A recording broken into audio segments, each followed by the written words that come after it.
पार्टीमा मौलाएको गुटबन्दीले समाज परिवर्तनमा भूमिका खेल्न नसकेको अध्यक्ष प्रचण्डको स्वीकारोक्ति, पार्टी निर्णयको प्रचार नभएको गुनासो।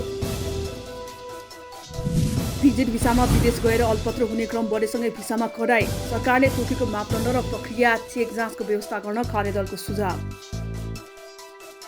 सिभिल सहकारी पीडितद्वारा उच्च अदालत पाटनमा खबरदारी, पूर्व अध्यक्ष तामाङले हिनामिना गरेको रकम फिर्ता गरिदिन माग।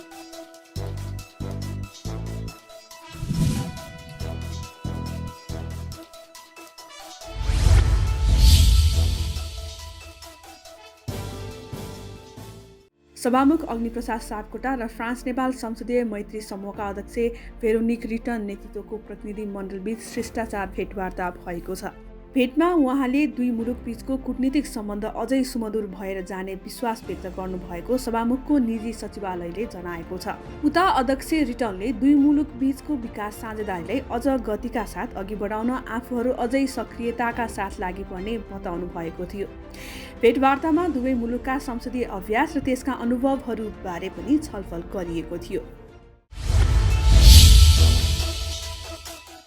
नेकपा माओवादी केन्द्रका अध्यक्ष पुष्पकमल दाहाल प्रचण्डले पार्टीभित्र मौलाएको गुटबन्दीले पार्टी समाज परिवर्तनको सम्भावकका रूपमा स्थापित हुन नसकेको बताउनु भएको छ। पार्टी निकट नेपाल उद्योग व्यवसायी महासङ्घको कार्यक्रममा उहाँले माओवादी केन्द्र समाजवादोन्मुख समाज निर्माण गर्ने पार्टी भए पनि आक्रामक ढङ्गले प्रचार हुन नसकेको बताउनु भएको हो। उहाँले पार्टीले विधान संशोधन गरेर केन्द्रीय कमिटीमा व्यवसायी, चिकित्सक, इन्जिनियर लगायत समाजका क्षमतावान व्यक्तिहरूलाई सहभागी गराइने पनि बताउनुभयो। माओवादी बिचौलियाको रोल खेल्ने अर्थतन्त्रको विकास गर्ने पक्षमा नरहेको उहाँले उल्लेख गर्नुभयो। उद्योग व्यवसायको विकास गरेर रोजगारी सिर्जना गर्नु अहिलेको आवश्यकता भएको भन्दै अध्यक्ष प्रचण्डले समाज विकासको नयाँ मोडेल खोज्नुपर्नेमा जोड दिनुभयो। गृह मन्त्रालयले भिजिट भिसामा विदेश गएर अलपत्र हुने अवस्थालाई निरुत्साहित गर्न भिसामा कडाई गरिएको स्पष्ट पारेको छ। पछिल्लो समय खाडी मुलुकहरूमा भिजिट भिसा लिएर वैदेशिक रोजगारीमा जानेहरूको सङ्ख्या बढेको र त्यहाँ पुगेपछि काम नपाएर अल्पत्र परेको भन्दै विदेशबाट गुनासाहरू आएपछि सरकारले भिजिट भिसा प्राप्तिका लागि शर्तहरू राखेर कडाई गरेको जनाएको छ। सरकारले भिजिट भिसाका लागि भ्रमणको उद्देश्य तथा कार्यक्रम, आधारभूत मापदण्ड, प्रक्रिया र कागजात पूरा भए नभएका हेर्ने व्यवस्था राख्न कार्यदलले सिफारिस गरेको छ। सरकारका यी शर्तप्रति टीका टिप्पणी भइरहेका बेला गृहले यी शर्तहरू संविधान र मानवाधिकार विपरीत नभई नेपाली नागरिकहरूको सुरक्षाको लागि भएको स्पष्ट पारेको छ। कार्यदलका संयोजक एवं गृह मन्त्रालयका सहसचिव फणीन्द्रमणि पोखरेलले विभिन्न प्रलोभनमा परेर भिजिट भिसामा खाडी मुलुक जाने र अलपत्र पर्ने गरेको भन्दै कार्यदलले नागरिक सुरक्षाका लागि प्रतिवेदन बनाएको बताउनुभयो। उहाँले महिला अधिकारको हनन गरेर भिजिट भिसामा विभिन्न शर्त राखिएको भन्ने कुरा गलत भएको बताउनुभयो। जयनगर कुर्था रेलवे सेवा सरकारले चाहे तत्काल सञ्चालन गर्न सक्ने नेपाल रेलवे कम्पनीले जनाएको छ। जयनगर कुर्था रेलवेको सम्पूर्ण संरचनाको तयार पूरा भएर गत पुसमा रेल परीक्षण भइसकेको छ।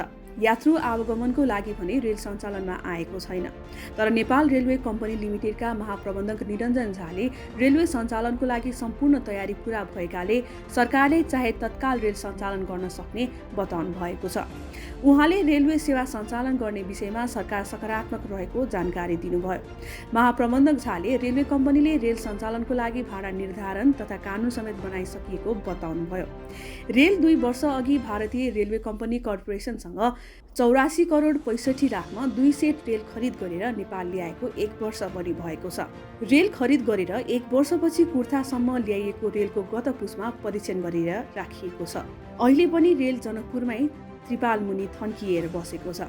रेल सेवा प्रधानमन्त्री शेरबहादुर देउवा र भारतका प्रधानमन्त्री नरेन्द्र मोदीले संयुक्त रूपमा उद्घाटन गर्ने तयारी भए पनि अहिलेसम्म उद्घाटनको मिति जुरेको छैन।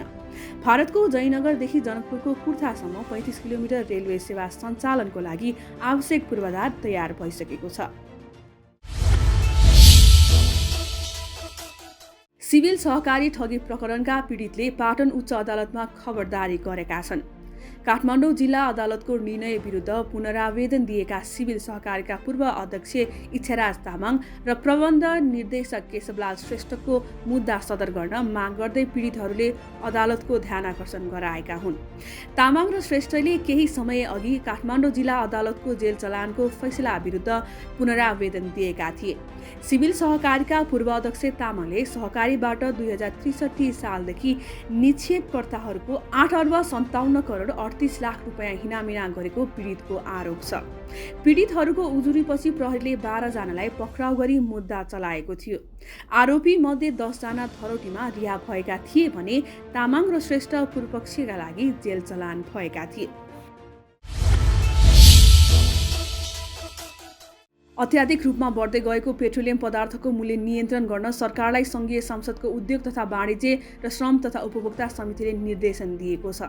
आज सिंहदरबारमा भएको छलफलपछि समितिका सभापति विमल प्रसाद श्रीवास्तवले उपभोक्तालाई मार नपर्ने गरी सर्वसुलभ तरिकाले पेट्रोलियम पदार्थ उपलब्ध गराएर मूल्य वृद्धि नियन्त्रण गर्न सरकारलाई निर्देशन दिएको बताउनुभयो। उहाँले नेपाल आयल निगमका जायज माग सम्बोधन गर्न पनि सरकारको ध्यान आकर्षण गराएको बताउनुभयो।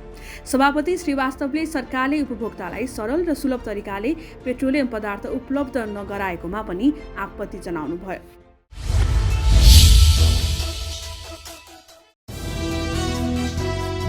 पार्टीमा मौलाएको गुटबन्दीले समाज परिवर्तनमा भूमिका खेल्न नसकेको अध्यक्ष प्रचण्डको स्वीकारोक्ति, पार्टी निर्णयको प्रचार नभएको गुनासो। भिजिट भिसामा विदेश गएर अल्पत्र हुने क्रम बढेसँगै भिसामा कडाई, सरकारले तोकेको मापदण्ड र प्रक्रिया चेक जाँचको व्यवस्था गर्न कार्यदलको सुझाव। सिभिल सहकारी पीडितद्वारा उच्च अदालत पाटनमा खबरदारी, पूर्व अध्यक्ष तामाङले हिनामिना गरेको रकम फिर्ता गरिदिन माग।